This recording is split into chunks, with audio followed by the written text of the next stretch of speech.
Hello, ladies and gentlemen, and welcome back to the Eagle Eye podcast. It is episode 61.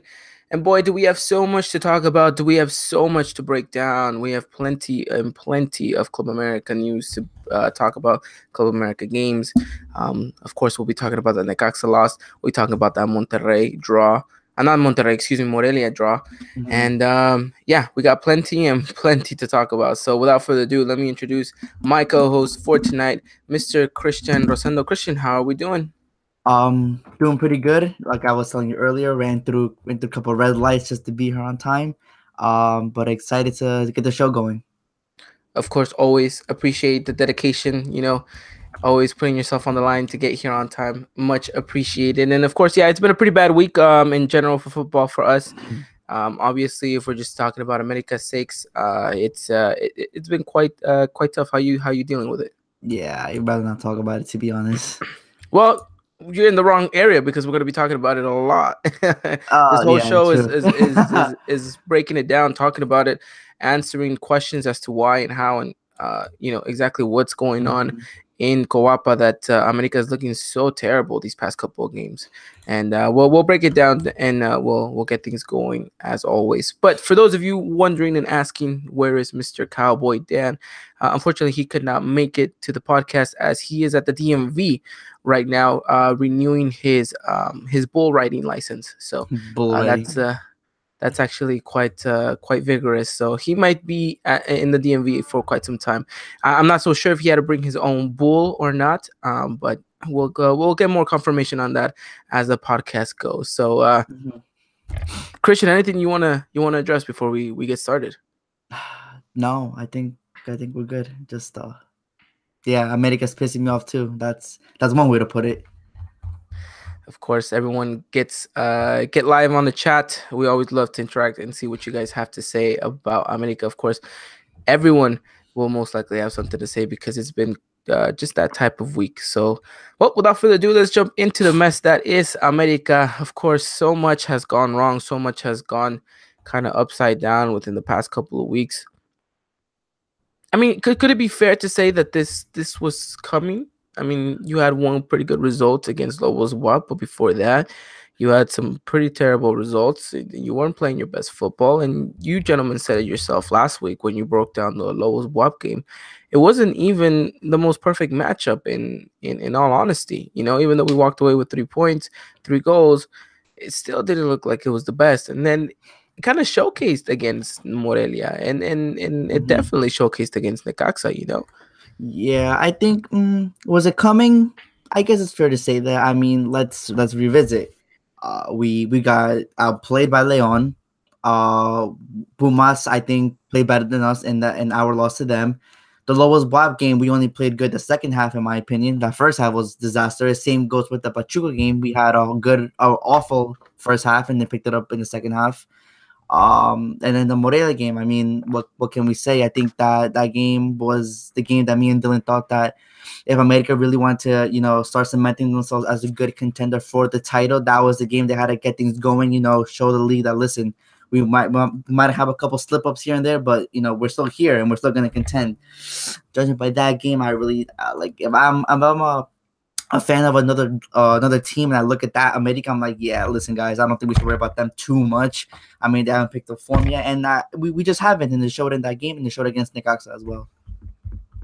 Yeah, so there's a lot to break down here. There's a lot to kind of take into context and to see as to why America is struggling the way they are. I think a lot of it does fall down on the manager, on Piojo, his tactics. Definitely have to revisit some of his thoughts and questions in regards to both games, really, the Morelia and the Necaxa game. Yeah. And crazy enough to say this, because you look at our roster and as I'm about to say what I'm about to say, you might think, really, but the lack of depth that we have. Yeah.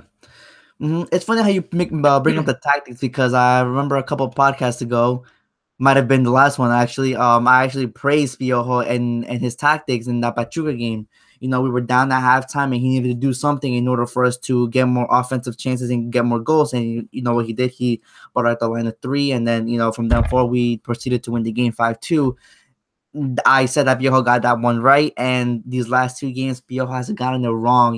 I think the lineup, the formation, just the style of play, just wasn't clicking, and it really showed. And there was no like offensive like clarity going forward. It was very very staggered, very congested like midfield that we had. It just limited our opportunities.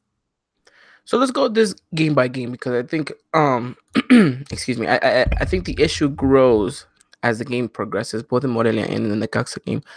Um so let's start off on Friday's game, because I think Friday's game is the pivotal point as to where things are starting to showcase they are not as great as we intend them or want them to be down in America. You look at our formation, and I don't know if you have it right here. If not, I'll pull it up. Um, you you saw that we fielded out the best that we had, right? You know, Right. of course we've been stricken down with injuries and stuff like that, but I think me and you, we've both always said that's kind of never been an excuse for us. So Piojo goes down with this kind of 4-3-1-3 formation. He's got Marchengo, he's got Paul and Georgie Sanchez as fullbacks, Emmanuel and Bruno, Renato Ibarra on the right, Edson Alvarez on the left, and Guido Rodriguez in the middle. Now, this was something that we talked about that kind of hinged Renato Ibarra's explosiveness and attacking, because he was more central, because he's not really a winger at this point. He's more of a right center mid that has the liberty to become a right mid at times. Same with Edson Alvarez. And I saw Edson Alvarez a bit lost in this formation and in this position. And of course, Guido Rodriguez seemed alone, very alone at times, And then, of course, you had Nicolas Benedetti playing the cam role, and then Nico Castillo and Henry Martin up top. That alone seemed okay. But I think where things started going wrong is when Piojo started relying too much on this formation.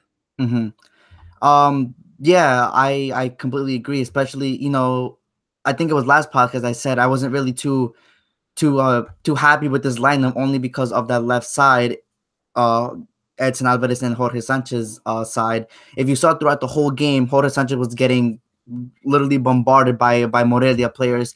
That was the side they abused because they knew that it was just him to beat, and then they would have got clear offensive chances. Edson Alvarez, I guess, didn't do his job in the sense of helping Jorge Sanchez when he needed to.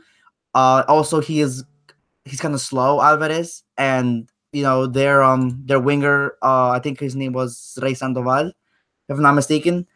He's very fast. Tremendous game. Yeah, very very fast, very quick, and he just got there in a flash, and he paired up well with their cam. And at times Alvarez just seemed lost, and he didn't really know what to do. His position was off, and like I'm saying, Jorge Sanchez got bombarded the whole game, and probably his worst game of the whole season, in my opinion, for Jorge Sanchez, which I think why he didn't start against Necaxa. But yeah, that left side was getting abused, and this formation, and that was a problem with this formation. I said it worked against Lobos Boab because I guess they didn't have that pacey winger, but I guess it didn't work here because of that specific reason of Rey Sandoval being so pacey, and Jorge Sanchez couldn't keep up with him. No, yeah, I agree. And then if you look, if we fast forward a little bit to the Necaxa game, it's the same formation basically. It's that 4-3-1, 4-3-1-2 in a sense, or 4-3-3 if you want to call it that, whatever you want to call it, really. Yeah. I see it more as a 4-3-1-2, but it's up for interpretation. But but the main point that I want to take away from this, and I know the people are saying it and yelling it in the chat as well. It's clear as day that America has lost width. America has become too central, and because of that, teams are just exploiting them. Yeah, it's so easy to spread your midfield so thin once you start pushing one player more wide, and that just leaves gaps. And the reason why teams have been able to use that is because, again, we're not using wingers. We're relying too much on a midfield. We're playing too narrow, and we just lost all of explosiveness, all our forward attacking movements, because we relied so heavily on the wingers. We just got rid of them, and just because we got rid of them, now it's like You know what? Now it's more, let's play down the middle. Let's play more central. And to be honest, you haven't even seen that work out pretty much. I mean, sometimes our fullbacks are pushing more than they need to. I feel at times that's kind of hinged us in the long run, because if you see the fact that Paula Aguilar sometimes is a bit too high. Luis Reyes or Georgie Sanchez, whoever was playing, they're caught off as well. So I mean, it's no surprise as to a team can play against us, defend and hit us on the counter, and can easily beat us, because if all they need to do is spread the game, spread the field, and spread the ball, we're gonna be too thin. We're not gonna be able to cover everything, and I think teams have figured this out. Yeah. And it doesn't take much, and you see that if you lose with, you're exposing yourself in today's game. You're exposing yourself way too much. And I really don't understand why he insists in playing players out of position. Like, okay, if you can play this 4-3-1-2 formation, that's fine. You can have Guido play alone, because that's what he did for most part of last season as well, and just slot in the winger. Yeah, he's not our favorite, but Clemente, that's his position. You should play his position, and you'll get better results. You can't play Esnalvares there and expect the same thing, because I don't care what anybody says. And yes, he does have it a lot. His offense, when he pushes up, his offensive clarity isn't there yet, in my opinion. He still has a lot of work on that. And especially when you're coming from the wing, it's completely different than going down the middle. So I think Herrera needs to just stop trying to fit in all the big names in the starting 11 and just stick to the basics, because I think he said it last night in the presser. America's just stopped doing what they did in order for them to become champions, and it's very clear that this team is just missing an identity, or it's just something. Well, it's because it's missing its two most important pieces to a championship winning side, and it's two wingers. Two wingers, yeah. Renato Ibarra, that's been a little bit off form right now because of injury, and we have Clemente Ibargüen out to injury too, and he doesn't even give Tony Lopez a chance, and I think Dylan's going to be a little bit upset about that. I think we all should be, but I mean, we lack a winger on the left hand side. We lack a backup winger for Renato Ibarra. We lack wingers in general. I mean, yeah, you can throw. This is your main priority. Yeah, and I said it too in the transfer window. Yeah. Excuse me. When Nico Castillo was announced, when Benedetti was announced, it was like, I'm still hoping out for that third player, because our third player should be the most important player to come into the side, and that it needs to be a winger. It's that's plain and simple. You can't ignore the fact that you let go of two very talented wingers. Maybe one wasn't showing it more than the other, but I mean, Linus was a game changer. Cecilio Dominguez, who was picking up form, was also a game changer. And a player that maybe isn't recognized so much, but was starting to pick up form, Insal Rulde, could also play down the wing. Yeah, you're right. Yeah. But, he's a good backup to have. And at this point, you have a good backup in Tony Lopez, but you're not using him. You have Clemente, who, let's face it, he's not a winger. He's forcing him to play in that wing. And the kid's just not adapting well to it. Yeah, exactly. So you can't rely on him. Ibargüen struck it down with injuries, and even if he returns, he's not going to be the same Ibargüen, or even close to the Ibargüen that we need him to be. Right off the bat, exactly. I see people wanting Jeremy Menes to play down the wing. I just think it's a terrible idea. That's a terrible idea as well. He's not going to run back to help the defense. That's for sure. He doesn't have the legs. He doesn't have the pace for it. He's a cam. He's a cam at heart, and he needs to be our cam whenever he comes in and plays. And yes, now we have the issue where we have too many central midfielders. When before it was like, you had a well-balanced, attacking midfield, wingers, everything. Now it feels like we're very jammed in the middle. Ooh. And because of that, we can't see the best America, Yeah. Sure, people can say that America has a great names on the roster. Yeah, great names on the roster. A great headache for Piojo, to see which players he's going to field and all that stuff. But yeah, that's great. But guess what? That doesn't matter, because we don't have wingers, and because of that, we have to play this narrow formation, and this narrow formation is killing us. And if we continue to do that, teams are going to keep strolling past us. They're going to keep beating us, and we need a winger. It's going to be. I'm gonna put it this way: it's going to be a long season.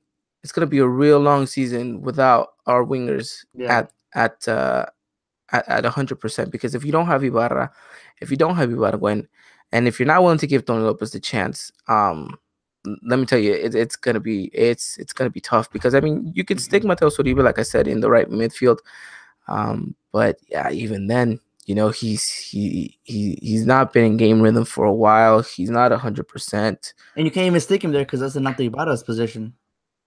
I mean, yeah, and I'm just saying when Renato Ibarra is out, Exactly. you So I know, mean, it's just a because shame it's that he won't give Tony Lopez a chance. He showed a very promise in the preseason and in the couple games that he's played. I mean, why not give the kid a chance? If you keep giving Clemente chances and he's not showing up for you, why not give another youngster a chance? Yeah, I mean, but we have to wait and see whether or not Piojo even listens to us. Hopefully, he does. Piojo, look, just give Tony Lopez a shot, you know. Hmm. Yeah. So we'll have to wait and see. We'll have to wait and see. But strolling back to this Morelia game, um, I mean, things were just bad all around. Our Hmm. passing, our movement, we didn't look alive. We didn't look like we were 100% there for the most part. I mean, it took a Nico Castillo wonder goal for us to really get things going. I'm not to say that we didn't have a chance here and there, but I don't think they were that clear. You know, Yeah. but you look at Um. this Morelia team, and then they took their chances, and we were not there from the get go, and that was what hurt us so badly. Yeah, like you said it yourself. I just think in that first half, Morelia just controlled literally everything. They seemed like they had a plan. They had a play style. They knew their objective of the game, and we were just too, I guess, too late to settle in. I really don't know what to say. It looked like we just got caught off guard with the pace that they were presenting. We just couldn't keep up, and when we had the ball, there was no offensive clarity as well because there was no one to bring it up and provide us with that. It looked very sloppy for us out there. Yeah, it was bad. I mean, you go into the half losing, and you think, okay, anything positive you could take away? Probably not. I mean, Probably everyone was not. really having a poor game. Hmm. Defensively speaking, again, we looked shook. In the midfield, we looked too thin and too spread at times. And when we had the ball, I mean, I have no idea what we were doing with it. And that's the thing. When you play such a narrow game, you kind of force most of your creative players to kind of invent new things that they haven't invented as of yet. Hmm. Because I mean, Renato Ibarra is a wide player. He thrives on playing down the byline. Cutting it close, getting to the edge, maybe winning a corner, whipping the ball in. Taking a player one or two, and then and continuing his wide run. Um, you move him more down the middle, and then I guess he can do almost the same amount of things, but and it might not even seem to be the case, but sometimes if it's not your position and if you're not used to it, even if you're not that super far from your position, it still throws you off a bit here and there. Hmm. Yeah. um and I mean, what can we say about our strikers? Sometimes I feel like they're just getting in each other's way. Yeah, I think that could be a problem too. I think Nico Castillo, I think just works better alone. I like you say, there were times in this game where they just seemed like together, like um, it wasn't like I really don't know how to explain it. Like they just get each other's way. Like they make the same run. Like it's funny because they think alike, so they make the same run there each other's way, and then the offensive chance is ruined. It's a little bit weird, but like you say, I think yeah, I don't know. They just don't seem to link up yet, or the chemistry maybe isn't there just yet. But it, it looks sloppy up there up top. Yeah, I mean, and might continue to be the same case because you saw it against Necaxa too. I mean, I don't know how to break it more down than what you just said, and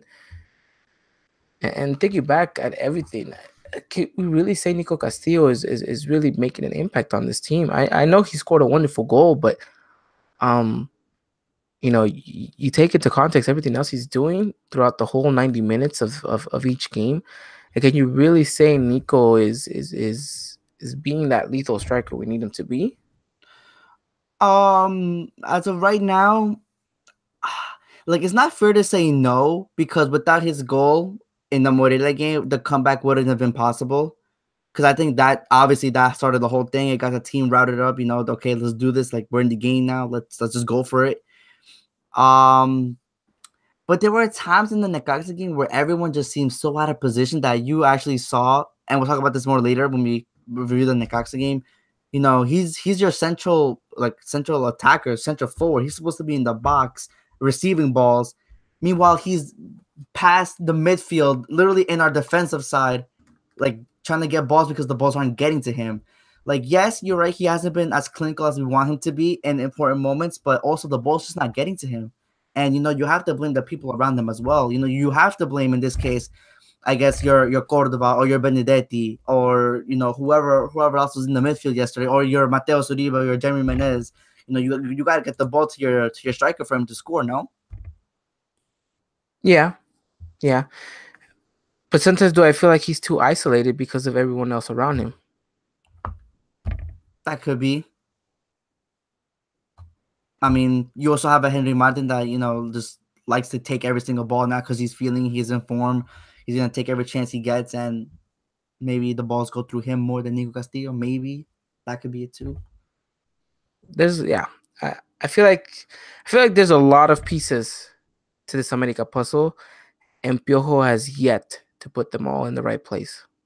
I just feel like he's just trying too hard. I think the fix is a little bit more simpler than what he's making it out to be. I think he's just trying to invent these formations and positions for players that you don't need to. You have players available to play your regular 4-4-2. So why not try it out? You can even take away yes, we do have too many strikers. Take one out, play a solo striker and play a cam behind them, or play a cam behind them and see what happens. You don't have to keep forcing this 4-3-1-2 or this 4-3-2-1. Like any formation other than the 4-4-2, I think is not going to work in this case right now. The fix is simple. He needs to stop inventing everything. Like everything's been invented already. Just stick to your gut, stick to your 4-4-2 that has worked for us in the past, that has led us to be champions, and stick with that.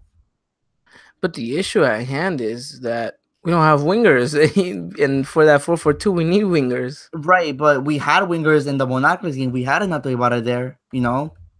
We could have easily taken out Edson Alvarez and put in Tony Lopez or Clemente and just played Guido with Nicolas Benedetti. I think Benedetti doesn't want to play center mid. I think he wants to play cam. Then let's play the diamond formation. Then you have your CDM and Guido. Let him do it by himself because we know he can. Play your two wingers. Yes, but play. Lately he's had to do it by himself, and he looks so alone. And I think teams have realized if all you need to do is double team Guido, then you're good, because as much as Guido can cover a space of two players, he can't cover three players all at once, because if you double team Guido and your third player is running off and all you need to do is play a through ball because there's no other center mid, Guido's exposed at that point. As well as he can do it on his own, I don't think that's the right move to make, because I think teams have already figured that out, that hey, look, it's probably not the best move to make. At least from America's standpoint. Mm-hmm. I mean, I'm looking at this, and yes, I agree with the fact that we don't need our three strikers on the pitch. Oh yeah, that was just, I don't know. 2 is fine, but we don't need all 3. We need a very creative player behind them, like Benedetti or Menez, and I mean, this is the tough part, because I'm willing to say that since we lack the wingers, and I know maybe a lot of people will think I'm a bit crazy for saying this, but I think we fall to a 5-2-1-2 formation. So five defenders with 2 fullbacks, 2 full wingbacks.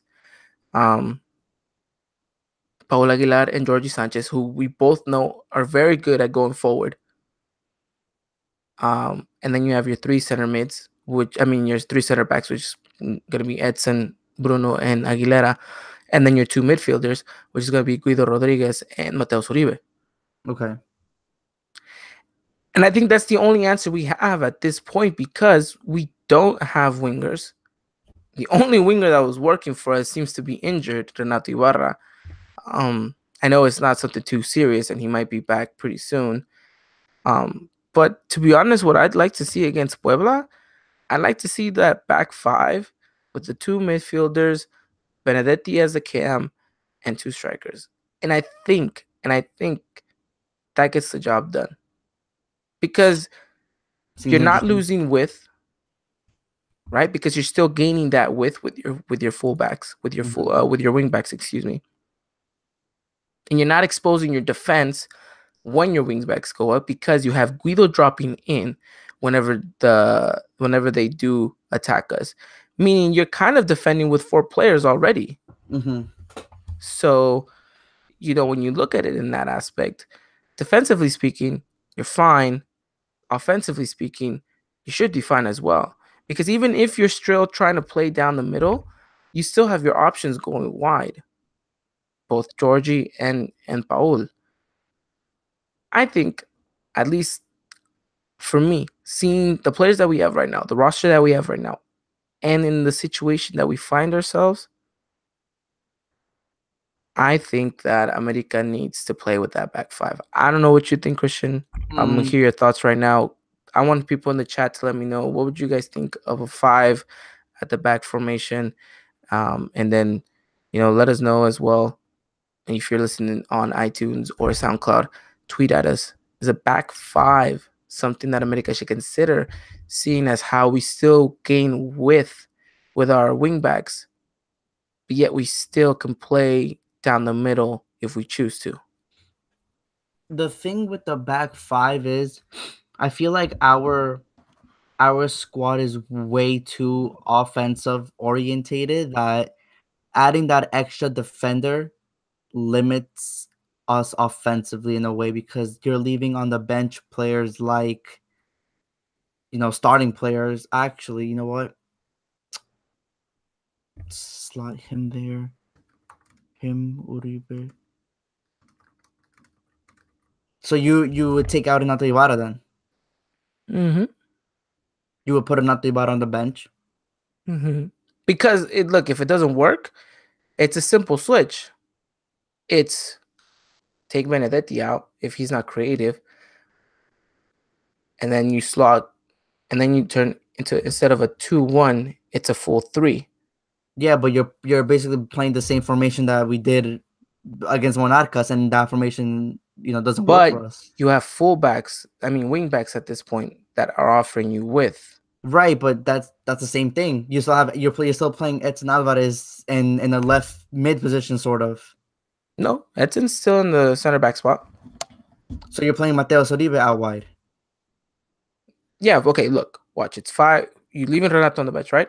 You have Right. your fullbacks, Mm-hmm. which is Georgie and Paul. You have your three center backs, which is Emma, Edson, and in the And middle, Bruno. Bruno. Okay. In the midfield, you have Mateus Uribe and you have Guido, Okay. right? The two partnerships that's Mm-hmm. been thriving these past year. And then in the cam position, you have Benedetti. Up top, you can have whoever you want. Castillo, Henry, Roger, Castillo. It doesn't matter. Mix and match, whatever you want. Okay. If for one reason Benedetti is not creating, Mm-hmm. you pull Benedetti out and you kind of slot him into the midfield. So now you have Mateus Uribe, Renato Ibarra, and then you have Guido. And then Renato Ibarra still has the liberty to go wide a bit at times. Do you remember when Pio Herrera came and we used that 5-3-2 formation and Sambu was played out in that left center mid spot, but was still given the liberty to play more wide? Yeah. That's what something would happen, but this time it would be Ibarra who had the liberty to play more wide. Um, but you also have Paul Aguilar who's making those runs, and you have Georgie Sanchez who's making those runs. So you still have width if you need to play the wide ball. It seems very intriguing. The idea. Wait, 1, 2, 3, 4, 5. 1, 2, 1, 1, 2 up top. So you take one out, and then becomes. I like it, but I don't know. It's just I think someone said in the chat. I think just the line, the back five is just not our play style anymore. It's not, but it's what we have that's probably gonna work best to us because I see people saying 4-4-2, and I love the 4-4-2 for America. I think the 4-4-2 has worked wonders for us, but we don't have the players for it. How you can't field a 4-4-2 and only have 90% of the puzzle, and you're still missing that 10% down the wings. You know, I like if the back three actually. That back three formation looked very good, but Bielsa said he won't play it this season. Maybe that can the back three change. is too exposed, because if you have a back five, you have your wing backs that are coming down. I've said that so many times already. People are gonna get tired of that, but um, but uh, and when you do attack, guess what? It's like you have a back three, but when you defend, you have five players almost. And if you get caught off, Guido Rodriguez slots in. You have four defenders. The way I'm seeing it, at least the way I'm seeing it, in my mind, it's working. At Mhm. least in my mind, it's working. Right. Um, But can we rely on Paulo Aguilar and Jorge Sanchez to make these offensive runs effectively? Or they're just gonna go up the I kick from the mean, wall? we rate highly both of them when they do go and attack sometimes. I mean, But they're it's just a matter of seeing them in a game, and then Mhm. I think Georgia can do it. I think Paul has shown that he can do it time and time again. Right. He's used to the formation. He played it Any under Piojo. He played it under the World Cup. He knows what it's all about. any chance we see Renato Ibarra kind of switch to the left mid position and you play Uribe out wide to the right when he did it against Pumas in the last league? No, in 2 leagues ago. Yeah, Remember when we beat Pumas in yeah. Cebu and Uribe was playing out wide to the right? Hmm. Could we ever see maybe Renato Ibarra take the left side and then Uribe take the right side? Yeah, Leave Guido and Cordoba in the middle. And then I'm sorry, but you're gonna have to sit the bench on this one. Just pick your two strikers. So a 4-4-2 basically just switch Renato Ibarra, put Uribe on the right, Guido Cordoba, and but then I whatever mean, Henry and Ibarra doesn't like the left, and I've seen him play it there a suck couple it up. times, but I mean, Suck it it up. might just have to be. I don't know. We're getting ahead of ourselves. We haven't even broken down the fucking. Oh, excuse me. The Fine. That's a fine. So for you guys don't know, every time someone cusses on the show, they owe me $100. So I just got $100. Thank you. No more questions. And what? I thought we said a gancito, but no, okay. he said 100. That's $100 for me. Thank you. But That's the frustration that's inside that I'm yeah, trying it's been that to stressful keep that we in. it's just I guess we're just all very stressed out only because like I think everyone just sees that we have all these big names and we just can't seem to make it work and it's very frustrating. Like I guess that's the only word to say. Yeah, yeah. I love the fact that Chicken Little was like, "Juega limpio, siente tu liga, Ivan." That's so funny. That's kind of funny. Okay. What is it? Is that a yellow card? Is that a Yeah, yellow all right, card? yeah, we'll That's give it a the yellow yellow. card We'll give offense. it the yellow. We'll do going down forward. If anyone uh says a bad word, in a sense, we'll get a yellow card. Obviously, two yellow cards. You accumulate, it's a red card. So you get so you get banned. You get kicked out of the podcast. Does that sound decent? That sounds Yeah. decent. All right. All right. But We're going gonna have back to to take it this to the VAR. Morelia game though. Oh whoa. Bruno Valdez gets the red card like for arguing with the ref. Like that's so unnecessary. Yeah. No, Bruno gets the first yellow card because Emmanuel Aguilera was gonna get it, Oh yeah, And but then but he it was goes him. and he does the right thing. Right. But the second one though The second one, I mean, is an he just argument goes with the in and ref. lunges Like in the channel. Really, I thought he. Oh no! It wasn't even foul. Yeah, he goes and argues with the ref. yeah, and then he gets Um, the second yellow. I mean, That's very dumb of him. very dumb, and he's matured a lot. He has. So for him to make this mistake, I mean, Yeah, it's very uncharacteristic, I yeah, guess. But I mean, still, let's go. Come on, man. You're down. You're down. Oh no, you weren't down at this point. You are down a goal, but this This is not the moment to be getting in it with the refs. And then of course Morelia go and score a goal. Yeah. Mm-hmm. Was that one via? Was it open play? Right? I think so. Or was it a penalty? I don't even know what's going No, on anymore. was that penalty? Yeah, it was a penalty. It was a penalty, right? Okay, yeah, it was a Yes. penalty. Yeah, you're right. So they go, they get Mhm. scored on again. You think 2-0. We're like, I mean, yikes. at this point, I think you thought, well, it's over. Down 10 men. The team isn't really fighting. There's no real spirit. Oh yeah, that was the weak penalty. Yeah, you're right. Yeah, you guys are right. That was the weak penalty. I think it was Yeah. when I think Jorge Sanchez kind of like tucked his like pulled his arm just a little bit or his shoulder or something. He just Yeah. went flying. And But I yeah, mean, he gives it. All we could really say at that point is just it was a bad wow. night. And a Yeah, bad night accumulating. It was just accumulating. And I mean, like I said, there was just no real fight, no real energy from the team. mhm. Um, Even after the first goal, even after the red card, some of the players just looked like they wanted to go home. Yeah. There's just no heart, no fight, and no hunger in this team, and it's very concerning to say the least. And then, Especially when you're not even in the top five positions of the table. You know, you're barely battling eighth, and you're playing like this. It calls for concern, in my opinion. no, it does. It does. And then, of course, you get the wonderful Nico Castillo goal that kind of comes out of nowhere from a free kick. It was beauty. Um, I'll be honest with you, I didn't celebrate it. He lasered that. Um, he lasered that. I didn't celebrate whatsoever. I just thought, well, it was a good goal. I had nothing to take away from him. I thought it was a fantastic goal. But I thought, you know what, seems a bit too late. Maybe it'll spark something, and it did. It sparked. It woke them up. They pushed. They It's pushed. They pushed. never too late. And it's never too late. As a Manchester United fan, I should know that. Um, Yeah, congrats today. Thank you. Um, and out of nowhere, Cordoba scores that jammy goal. Jamie goal. I think that's the perfect way to describe it. A Jamie goal. I don't think he even expected it, but it's good to see him get a goal. I think he's deserving. He's been playing well whenever he gets opportunities, and I guess he was rewarded with the goal and the start against Necaxa.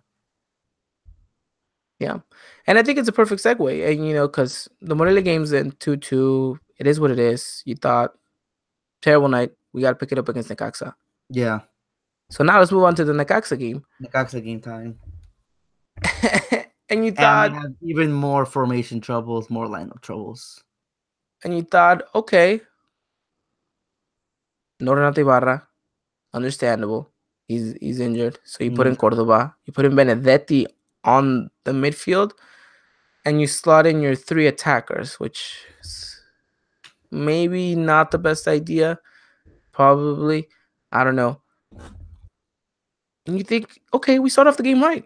You know, we're pushing forward. We have the ball. We put the ball into the back of the net. Henry We're Martin goal. Henry Martin goal. You think, okay, We're yes, controlling the game. we're controlling the game, and we go and disappear for a good chunk of the time for Hmm. the first half. And then once the half is about to end, we appear, we pop up. We could have had a second. Yeah. Didn't take our chances, but okay, understandable. It wasn't the most clear cut chance ever. So we Mhm. go into the half, America up 1 goal. All you thinking at this point is, okay, we have the lead. We're not playing consistent. We're not playing the best, but we are looking better than we were against Morelia. And okay, you think if we can continue to create, if we can continue to push, and we can continue to start the second half the way we ended the first, second goal will come. Once that, either the floodgates will open or America can easily secure this game. Yeah. Well, none of that happened. No, no, none of that happened. No, you're right. It was a complete mess. It was a complete nightmare in regards to what was going on, because um you saw an America team that just came a bit too much relaxed for my liking. That there just was no real threat from us going forward, and Necaxa got the ball more, and then because of that, they were able to find the back of the net. Mm-hmm. I mean, trying to see here at what time did America concede the first goal? The 53rd minute. 53rd minute. Yes. And it was a terrible, terrible defending. Defending. Mm-hmm. Why was Henry Martin All the way there, running and down, well, it wasn't Eton or Aguilera. picking that And guy up? exactly, that's what I don't know. And he seems so alone. Oh, dude, it was terrible. And I guess I gotta put him a little bit down on actually Guido too. The guy that made the pass was alone as well. He had all the time in the day, the vision to do it. It was it was all alone. And then the Yeah. guy running in alone too. Just poor defending, and just I guess just sums up what our defense has been kind of in the past couple weeks. Just not focused, making these lousy mistakes that often lead to the rival team scoring a goal. It was bad. And from there on, you thought, okay, 1-1, game's not over. Mm-hmm. You just want a response. You want something. You want them to kick themselves back into gear. But again, it doesn't happen. You get a little bit chances here and there, but you see Necaxa more on the ball. You see Necaxa more focused. They seem more determined to get something out of it. Mm-hmm. And Piojo starts making the substitutions. And comes in the first one, the return of Mateo Uribe. And minutes afterwards, the return of Jeremy Menez. Jeremy Menez. And so talk to me. Did you like the subs? Well, let's talk about the first one. I think when Mateo Uribe in, comes on, Roger comes out. Roger comes out. And I think he's seeing that the three forwards are maybe estorbándose each other up top. Mm-hmm. Like they're really getting each other's way. Okay, that's understandable. Where are you going to put him, though? That's my question. Right. And he puts him in that right mid spot. Cordoba is then shifted out wide. And then you have Guido and I guess Benedetti, but not really. Benedetti is more of a cam still. Guido's still having to do everything in the midfield by himself. Mm-hmm. Okay. Understandable. Then I didn't think he came into rhythm at all. Yeah. No, I think it was a tough ask for him. Would have liked to see him come on maybe if the game was a little bit more secured. I think that maybe it wasn't so called for him to come in right away. I would have gave it at least another 5-10 minutes before maybe you start chucking everything in. Mm-hmm. That's just me personally, but he comes in and he doesn't really make an impact. Yeah, which is a bit concerning. I completely agree. Yeah, I mean, it looked like he tried to get in the play, more often than none. But like you said, I just the balls that I guess weren't coming to him. He wasn't really flowing the game in the way that I guess we needed to. But in my opinion, though, the next substitution that came in, I think that whenever he got the ball, he was making. He looked like he was trying to make things happen. He was trying exactly, and we're talking about Jeremy Menez. He comes in and Benedetti comes out. And I think you see the talent that this Frenchman still has. Listen. And you think, well, imagine if he was game fit, match fit, ready, what he could be doing for us. He was all over the pitch. Mm-hmm. He was maneuvering the ball. He was grabbing it. He was moving it. He was trying to orchestrate everything. You saw in America could be a little bit more controlling in that sense and pushing forward. And I think what really killed us, and we'll talk about this a little bit right now, was a Marchesín mistake. Yeah, and the second goal. We'll talk about the second goal first. Which is the Marchesín mistake. Yeah, Marchesín mistake, but he made a mistake in the third one as well. Yes, and then we'll break that down as well. Exactly. But I think what killed us is that mistake for Marchesín. Yeah, the fancy footwork when not necessary. You had players open. Why not just pass to one of them? The team never kind of felt the same after that goal. Yeah. Because you thought that the team was actually starting to find rhythm, starting to take shots, starting to move the ball around. Players were moving, creating spaces. And then, of course, comes the Marchesín mistake. And I think after they see that they go down a goal, Now the best possible solution you might get is a draw at home. Heads start going down. You know, I feel like Marchesín is to blame in this game. Yeah, and I listen. There were fans booing him. Fans That's a chanting at him. that's acceptable. I mean, okay, I get it. It's in the moment, but for everything that he's done for us, and I know we're in a bad state. This was a must win for us to get us in top four of the league, and now we're ninth. We're out of Liga zone right now. I understand, I get it, but listen, it's not the moment to be booing and chanting at your goalie that saved our butts from a lot of things. And yes, he made a mistake, and he recognizes it. He said it yesterday in the interviews. Listen, it's my mistake. I know I messed up here, but I learned from these mistakes. It'll make me a better goalie. We just gotta pick our heads up and continue to keep working. Okay, whatever, just let it go. The only I thing I have against his statement was, my man, you are 28, 29 years old. How is this mistake going to make you any better? I mean, And he let's not forget that he has been prone to mistakes before. yeah, he has. All right. Now I'm just saying, I think the fans were in the right to boo him. I think the fans were in the right to be mad at him.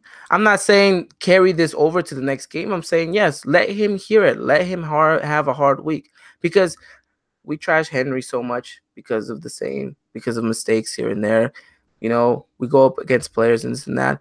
Mm-hmm. And as good as a player has been, he needs to bite this bullet. He Mm-hmm. needs to bite this bullet and say, okay. And he has. And that's He how he's has and it's gonna be continuous this week. And against Puebla, he might have 7 ridiculous, amazing saves. And guess what? It's gonna be all behind us. broken love You him. know? Yeah. Because it's funny, because as football fans all around the world will say we have short memories. No, you're right. But I think Oscar here puts it well. I really don't like to see that, because Marchesín really always shows up for us. He always makes those saves that when we need him to, and then we're always thanking him on Twitter like, yo, we don't deserve you and stuff like that. For one I bad think night. that's a bit exaggerated. I think he's Okay, just yeah, doing yeah. his job. He's doing No, his no, job, and he's right. doing it well. Right, but at least he's doing his job. There's other teams that have goalies that can't even make half the saves that Marchesín does for us. Which is why So he's playing in America. right, but the booing and everything was a bit uncalled for, in my opinion. You know, yes, he had a I bad think it was fine. cost I us a just think it game, was fine. but like you say though, it just can't carry over to the next game. Let's just say, God forbid, he makes another one, another like, I guess, or not even a Oh mistake. no, No, then no, no, that's no, no, no. Wait, let me phrase it. Just he lets a goal in. It wasn't his fault. Can't do anything about it. And then the boos start coming out again. yeah, but maybe they should start booing the defense at that point, not just Marchesín. At that point, Look, Marchesín is no stranger to this, and no, anyone who's ever and played this position will know that in the goalkeeper, everyone will remember you for your mistakes. No one will ever remember you for your great saves. I remember And March's that's first great saves. no, but that's the thing.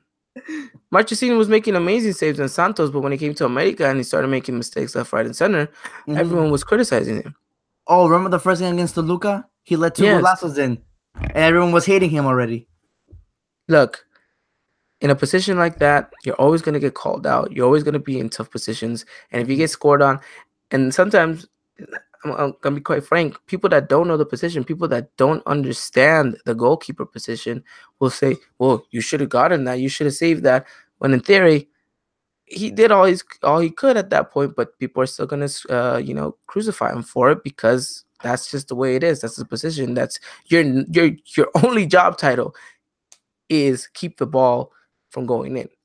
And if it goes in, and yeah, maybe you did everything you could, but some people are gonna look at it in the fact that you're the goalkeeper. No, nothing should be going in, which Mm-hmm. is extreme, extreme. And I know, and because I've dealt with that before. My whole life growing up and playing this position, you get people who yell at you and tell you, why didn't you get it? Why didn't you save this, and that? And you could sit there and try to explain it to them, and they will still come out and say, "Well, but you're the goalkeeper, so you know."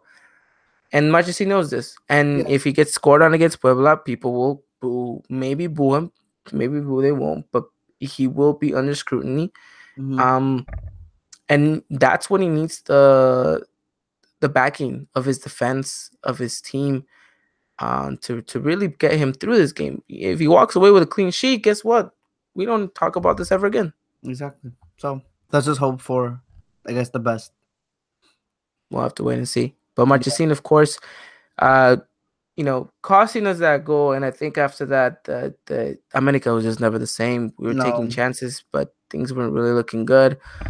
And then comes a corner in the 92nd minute of the match, And, if I'm not and mistaken. 92nd when we had 7 minutes of added 6 minutes of added time, 6 minutes of 4 minutes. added time, whatever it was.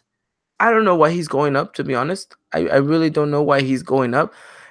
I think if you go back and you rewind, they Univision does they capture Marchesín running, and then they capture Miguel Herrera for the briefest of seconds. But just as they're about to cut away to the corner shot, you see Piojo's expression like, "What?" And I don't know if it was because Marchesín was going. I don't know what was going on, but I don't think he was in approval of Marchesín going up for that corner. Mm-hmm. Um, It was just too early. it was too early. You still had 4 minutes. Mm-hmm. Still lots of time, to be honest. Um, and then we already know. My other big concern about that was, why is Cordoba taking that corner?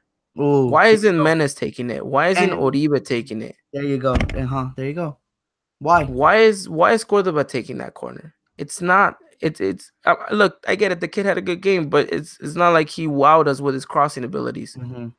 So, heck, I would have taken Luis Reyes at that point to take that corner. I mean, Cordoba was not the one for me. Another Um, thing, remember the Nico Castillo free kick that was a little bit outside the box, yeah. like a little bit to the Oh, right? oh my Why God. is he taking it?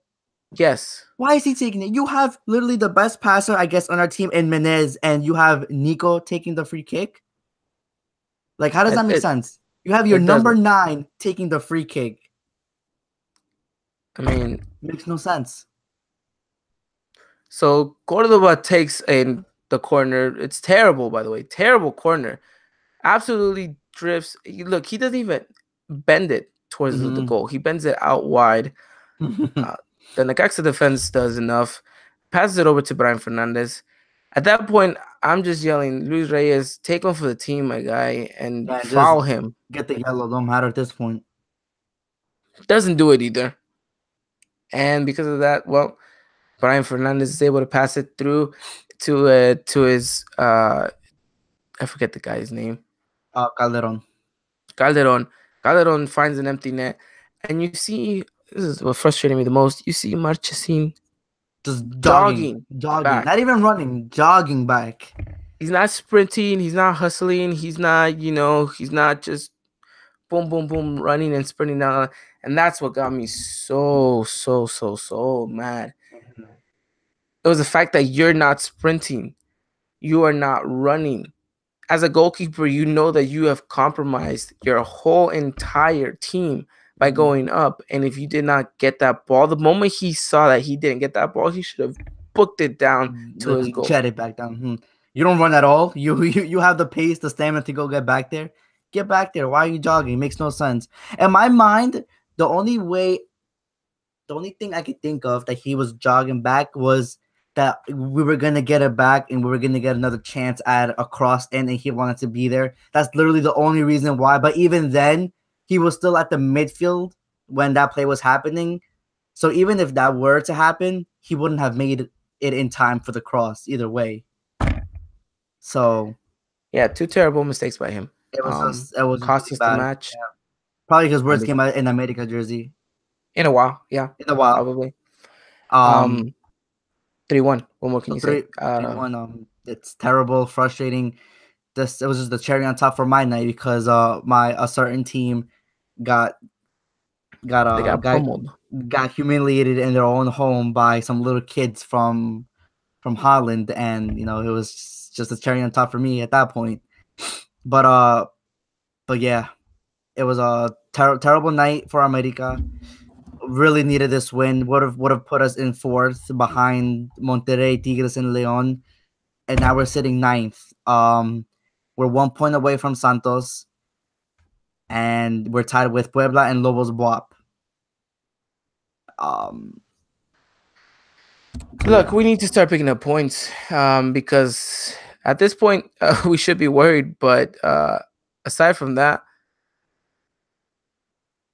we need to start picking up points because guess what? mhm. After the Puebla game comes the nitty gritty of everything.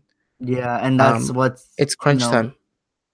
and that's what calls for concern the most. We really thought that these 4 games were winnable. I said I wanted 12 out of 12, and well, I didn't get 12 out of 12.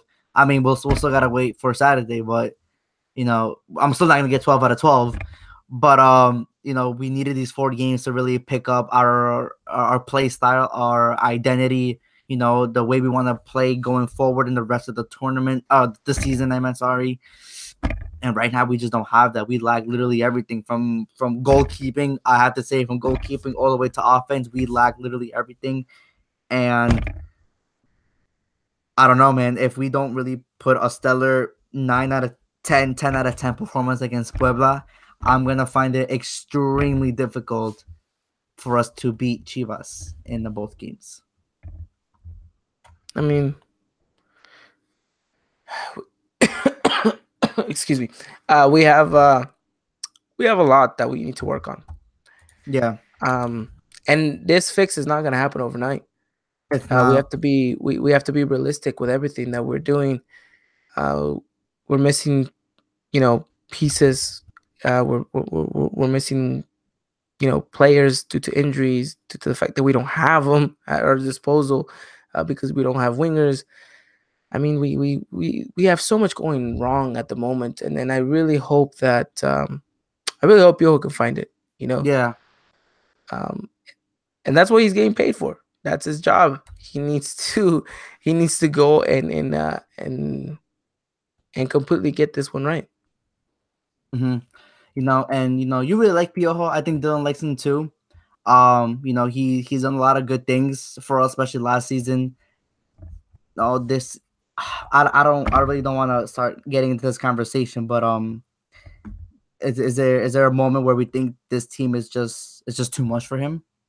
No, Okay. because I think you will agree with me on this.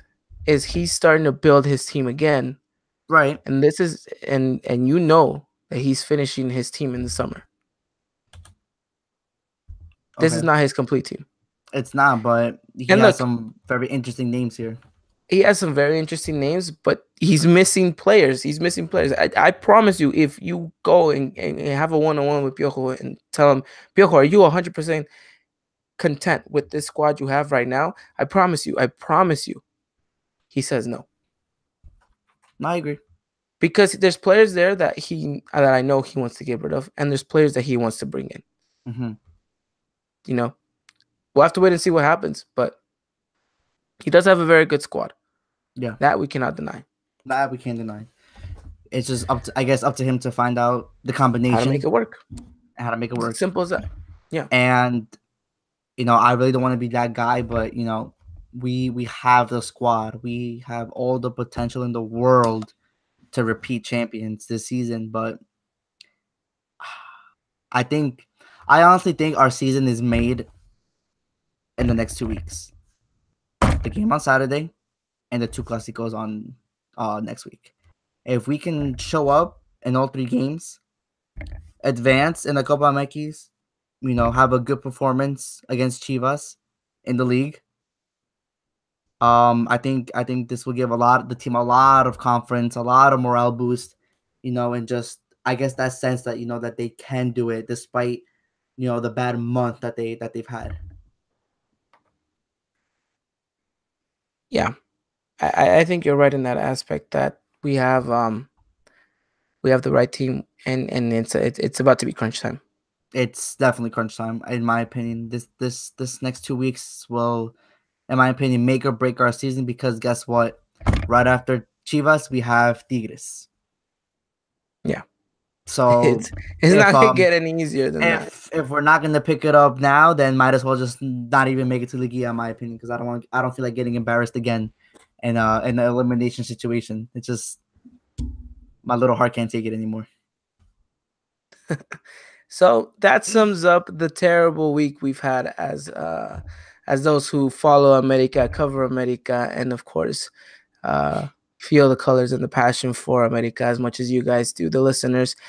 I mean, we have so much to vent, so much to talk about, so little time. But hopefully, you guys can agree with us that hopefully the best is still yet to come for our America side. Christian, anything else to wrap up this pretty terrible week? Nah, I think we all hit it on the head. I think we did. I think we did. And knock on wood and fingers crossed that we never experience a week like this again for another 12 years. Yeah, hopefully, please.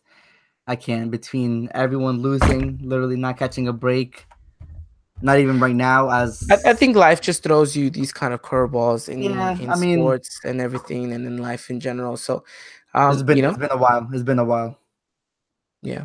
Alrighty then, we'll move on into our next segment, the segment everyone's been waiting for, the segment that everyone loves. Ladies and gentlemen, it is trivia time. I know some of you guys are asking for the question already.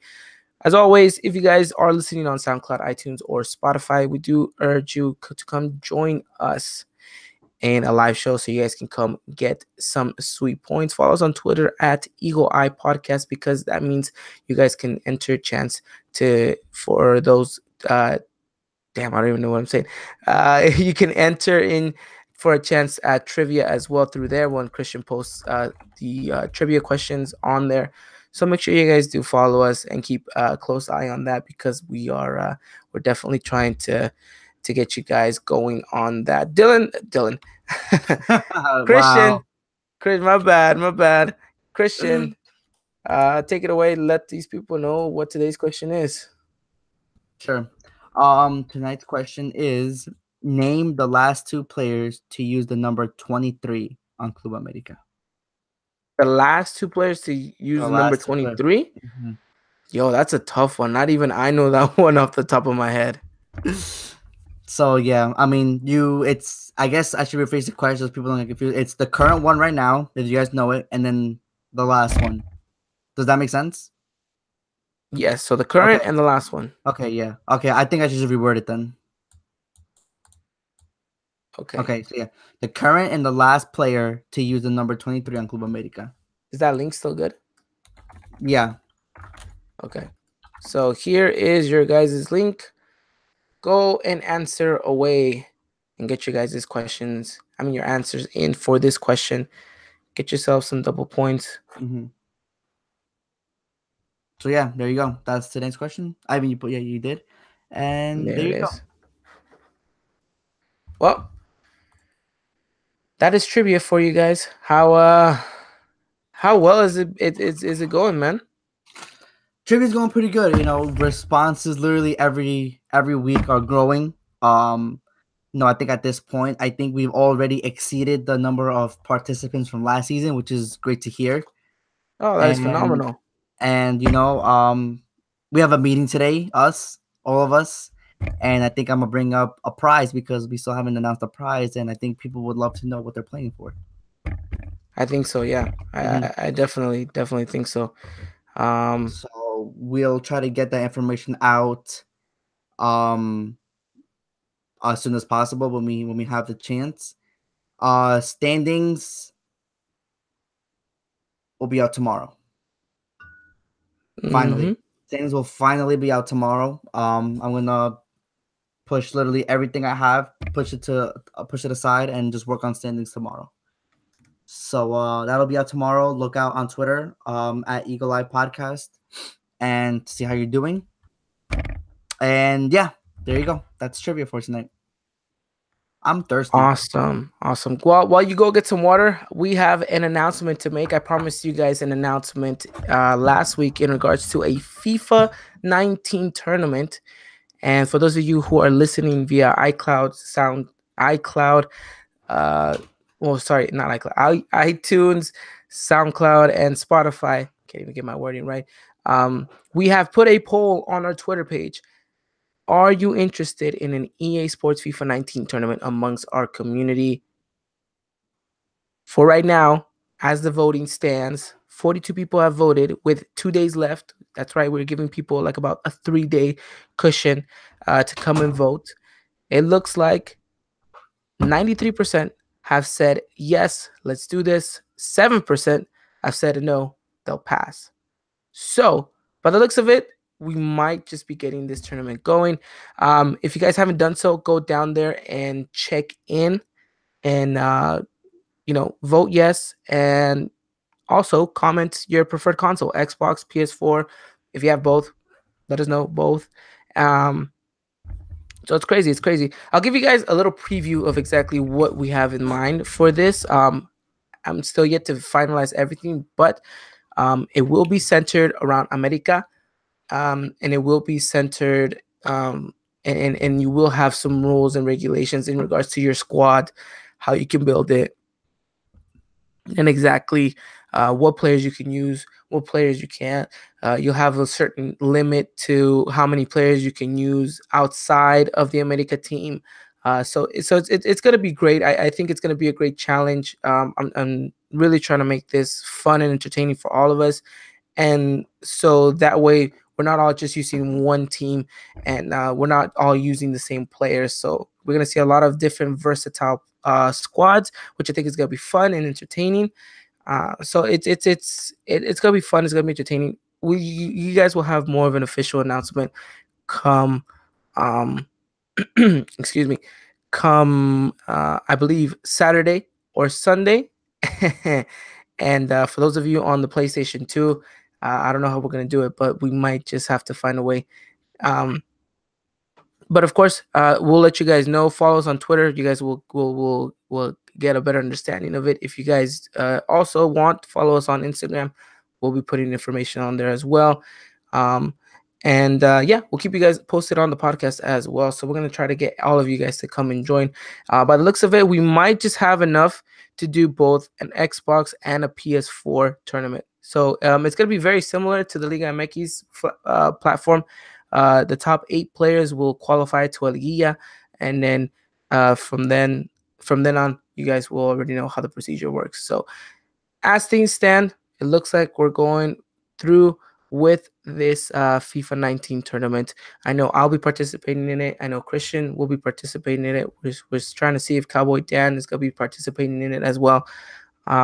So it should be fun. It should be a fun way for all of us to interact with each other. And I mean, what more can I say? Christian, what do you got to say about this? You don't want to see me on FIFA. Oh, dude, I'll trash talk you until I'll get in your head so badly. Oh, dude, that'll be great. Notice I didn't say he wouldn't win, though. He might just still lose. I might just still lose. I mean, um, I think it'd be fun interact with everybody. I've actually been thinking about streaming because I usually play late night FIFA with my friends on PS4. I'll play with you guys, but I don't have Xbox. But yeah, late night stream. I don't know if anyone would be interested in come hanging out. Like 11:30 ish midnight on the Eastern Coast. That's when I usually get on and play. That's the time my friends are available to play. But it's a lot of fun. It's a lot of laughs. If anyone's interested, just let me know on my personal Twitter, I guess, or DM us in the podcast Twitter. Something I've been thinking about toying with the idea, but yeah, just let me know. And also for those of you who are wanting to see how your host does in a FIFA match, um, we will have our official Clásico week starting next Monday. So keep your eyes out because you're gonna have a lot of Club America, Chivas, Clásico Nacional content coming your way on Twitter, on Instagram, um, on here on the pod. And then, of course, we're also going to be playing our good friends down at the Chivo del Norte, as always, the Super Clásico podcast edition on FIFA 19. I'm just saying, I'm 2-0. I'm 2-0. And looks like Rigo is gonna be stepping out for this one. It's gonna be someone else. So, it's gonna be interesting. So you Yeah. guys stay tuned for that. We're gonna have a live FIFA 19 matchup between us and the Chivas and Norte people. So you guys can hopefully grab some popcorn and get ready to watch that game. Hopefully cheer me on, and hopefully I walk away with the win. Did you notice I But changed shirts? I did notice that you changed Did shirts. you? Why did you? I Why didn't did. you say anything? Well, because I thought that would be a little bit too obvious. I mean, it is pink. Come on. Do you like it? I do. Everyone seems to like it, to be honest. Yeah, everyone does seem to like this one. All right, well, let's not delay this any further. Let's move on into our next segment and let's give the ladies a quick shout out. The ladies walked away with a draw against Toluca in the Jornada 11 of the ladies Liga MX Femenil. I mean, it's just not been a week for America, even on the ladies' side of things. You know, they were winning, and then Toluca ended up tying the game. So it's quite frustrating because you would imagine maybe the ladies would pull something up, but it really wasn't to be the case. I mean, not much more we can say about that. I I mean, mean, it kind of is what it is, and like we said, it like, was a game that we weren't able to watch or cover, but we try to keep a close eye on. yeah, but I think it's just a matter of time until they pick up their form again. I think it's crucial for them, especially going forward into season. They need to start. Sorry, I guess them too. Started cementing an identity. Start playing like they did last season. Win game after game after game and build their confidence.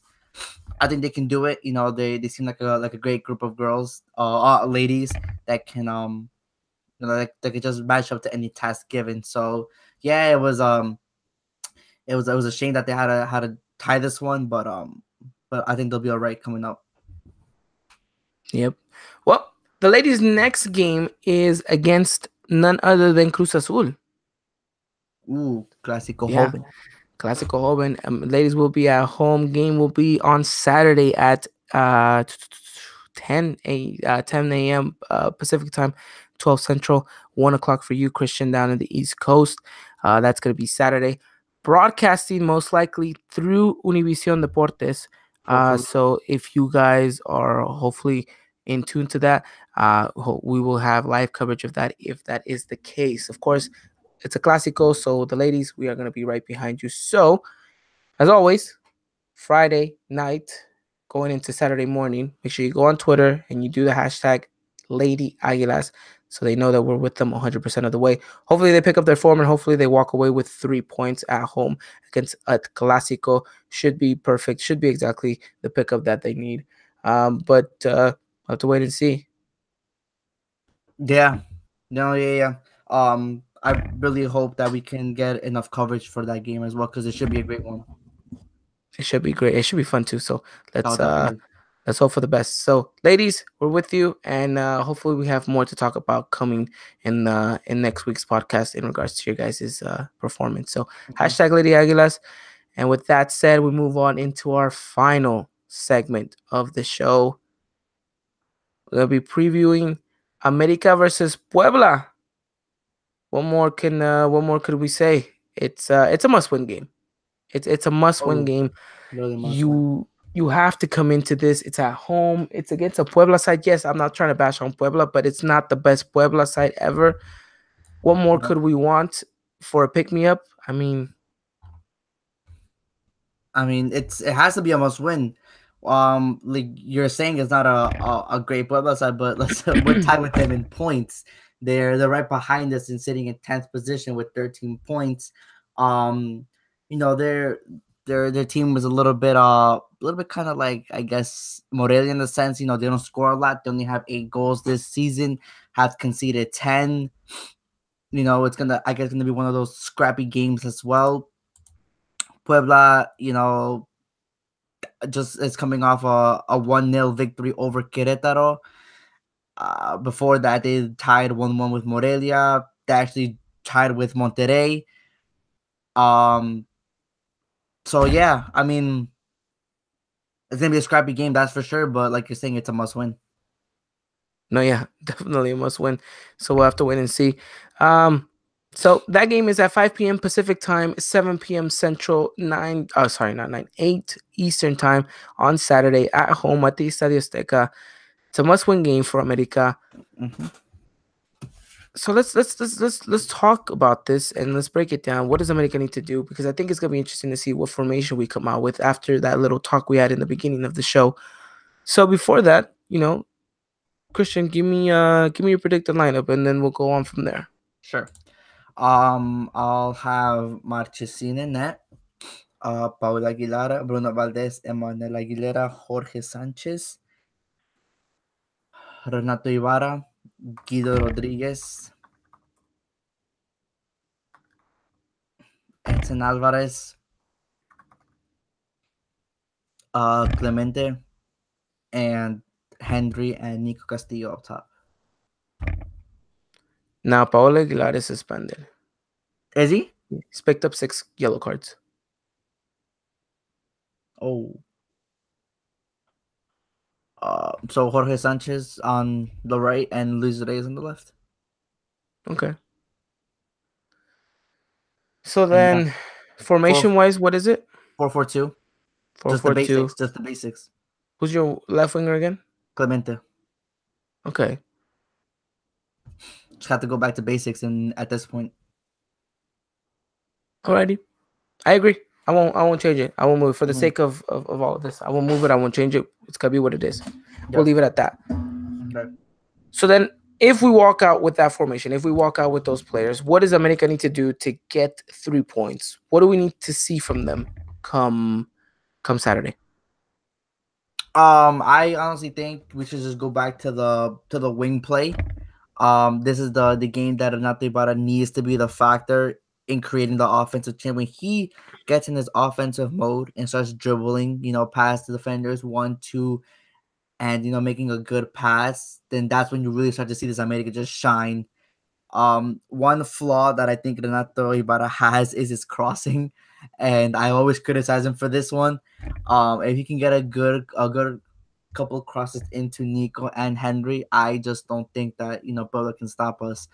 It all revolves around Renato Ibarra, and that will be my player to watch. If he can get in his groove and in form, start making his key plays, key dribbles that we're used to seeing him do in games, I don't think we should have a problem winning this game. But don't overwork him. I think that's another key thing. If you start overworking him and you start consistently passing it to him and forget that you have a left winger in Clemente or whoever plays that left wing, then the game's going to become like it normally does. People, he's going to get double teamed. He's going to be very limited on what he can do. And then you're going to have to rely on Edson Alvarez to kind of push up and try to create something offensively, which in my opinion he just doesn't have that skill set to do yet. So yes, playing up Ibarra, yes, make him, I guess, kind of your main focus, but don't forget about Clemente. And yeah, I think that's something we need to do. Just go back to basics and just pick up confidence, pick up a little bit of rhythm going forward. I think Diego says it perfectly, saying we need to more playmaking. And more the only reason, more runs. Right. And the only reason why I start Edson over Mateos Uribe is I just don't think Mateo Uribe is ready for a full 90 yet. He literally just came back from injury, and I wouldn't like to risk him just yet. And the points that you make up, Guido being so alone sometimes in that midfield, in that center defensive mid position, especially with a team like Puebla that has a great cam in Chumacero. I think that he can cause trouble in that area, and at times maybe Guido might need that extra little help. So that's why I picked Edson over Mateos, but I wouldn't be surprised to see Cordova come in or Mateos come in the second half. Yeah, that would be interesting to see. So yeah, more playmaking, more runs off the ball, more movements, more simple plays, more simple passing. Just get the rhythm going, get the momentum going, score an early goal, and learn how to manage the game. I think that's the most important part. Learn how to manage the game. If you can do so, and even if it's against Puebla, if you can do so, go and keep performing then that's all that matters. That's a good question. Who are we sending to the stands if Renate Ibarra does make it? Um, Roger? You would send Rogers, so you would go in there with just two strikers and they're starting and no backup for them. No, because let's say one gets injured, then you simply play with one lone striker. Okay, okay. So you would send Roger. I would send Roger. Okay. We'll have to wait and see. We'll We'll have have to to wait wait and and see see. though. We'll have to wait But and see because this is gonna be the big topic now of it will who, be. who gets to sit at the stands and who gets to be on the bench or starting. Which is gonna be interesting. But Mm-hmm. that's gonna be a good discussion That's come gonna be a Friday great discussion. If Mm-hmm. Piojo does release the lineup and Yep. who's gonna be on the tribuna. Yep. Um, but going back to what America needs to do to walk away with these 3 points, it's just look, take your chances, keep playing the simple ball, Yeah. move the ball around, make Mm-hmm. Puebla work for it, um, and use your home field advantage. Yeah. Something I think we haven't done so in a while. The last time I think we used it was probably against Pachuca in the Copa MX game, but even that was a bit odd. So just go out there, perform, have fun, and do what you need to do, and get the result, which is 3 points. Get the 3 points, and start worrying about Ooh. Chivas. Listen, that's something I need to bring up. Now, are you satisfied with the 1-0 win over Puebla? Yeah, You really are. Wow. Okay, that's interesting. I think I'm not. I'm not satisfied with the 1-0. One I'm nothing. satisfied at the fact that we're winning and we're progressing. That's it. I'm not Yes. Yes. content that Mm, we're playing bad and we walk away with a win, but it's something. I look, if America can make it to the final playing ugly, scrappy 1-0 performances, I'll take it. I'll take it all day. right. No, no, yeah, I agree, I guess, in that aspect. But listen, this 1-0 win leaves a lot of questions like why aren't you scoring more? Was the team just parking the bus and you couldn't create? Was that a reason? Were you consistently in their half, getting chance after chance after chance, but the ball's not going in? Okay, I guess I can accept that. At least we're creating. At least we have that offensive idea, that rhythm, that identity, that play style, that to go forward and to create chances. Okay, I guess I'll let it slide. But if it's just a 1-0 and we're playing scrappy, and you have Chivas coming up on Wednesday, are you gonna be that like 100% sure that we're gonna go in there and win? That's gonna be a discussion to have on next podcast. But I think for right now the most important thing is don't look too far ahead into the future. Focus on the now. Focus on what's in front of you. Okay. Puebla's in front of you. Get the job done, and then Mm-hmm. you can start talking about Chivas, and you can start talking about how we're playing and not that all Okay. of that good stuff. Mm-hmm. Sure. But with that said, give me your prediction for Saturday. Oh man, it's tough. Like I really wanted that 4-0 against Morelia. I It's just at this point it depends on the lineup that Piojo really brings out, because I really don't want to see that Renato Ibarra, Guido, Edson Alvarez midfield, because that's not gonna work and we're not gonna get a lot of goals with that. It all depends. If he goes out with the lineup similar to mine, uh, I'm gonna go out and say I think we do win 3-0. If he goes out with a lineup like he did in the past two games, I think we just win 1-0. Okay, interesting. I think we win 1, no, 2, no. 2-0. Okay, Dylan will probably say 2-1 because that's his favorite that's his favorite thing. his favorite thing to say. Mhm. And I know everyone is waiting to hear what does EA Sports FIFA have to say for this week. Well, Americanistas, we will be happy to hear that EA Sports FIFA has given the simulation match to America 2-1 against Puebla. So EA is on our side for this Mhm. week. Thank God. He hasn't been on our side, right? The past couple games. He has not. So this should be good for us, hopefully. So EA Mhm. Sports has said it 2-1. Dylan most likely would say 2-1. You're saying 3-0. I'm saying 2-0. I'm seeing a lot of 2-0s in the chat. Should be interesting. Yeah, I just really want to see this team get back into form. I really think that we have the talent, we have the squad. I think we just need the mentality. I think our mentality is a little bit low right now. It's just not there, and I guess once we get that back, I guess the rest will just follow, kind of like a little domino effect. Definitely, definitely. Well, that does it for the preview, and that pretty much wraps up the show as well. We have so much coming for you guys next week. You have no idea. Um, like Christian said, we have a meeting after this podcast, so we're gonna be talking details and getting to the nitty gritty of everything. Super Clásico week is upon us after the Puebla game, so get yourselves ready. It is a full week of America versus Chivas content, a full week of America versus Chivas hype, and guess what? We get two Clásicos within that week, Wednesday and then Saturday. So I'm get tired. yourselves ready. Get yourselves ready. It's gonna be an amazing experience for all of us, hopefully, as a community. We guys have more information on the FIFA tournament.